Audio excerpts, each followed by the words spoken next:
खबर हमत के हो जाए तो न्यूज में रिलीज, खबर हमत के हो जाए तो न्यूज में रिलीज।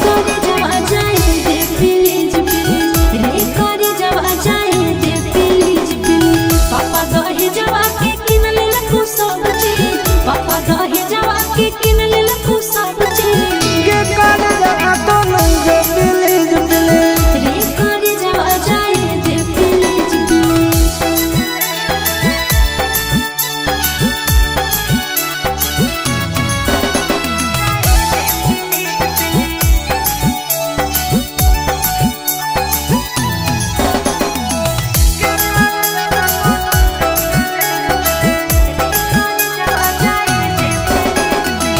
कैंसिल कर देवी यहाँ के पलान गे, नहीं तो मॉडल मुँह देखनी तो जान गे।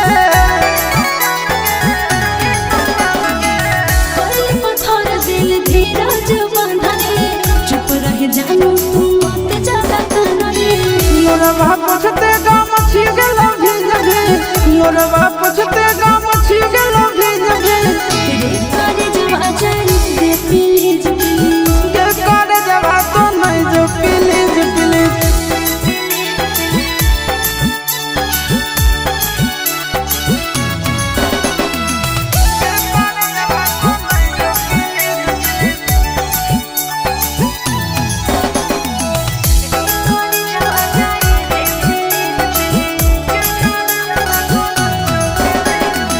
पापा के कहीं ना दुल्हा पसंद है, अभी हमरा तो पढ़े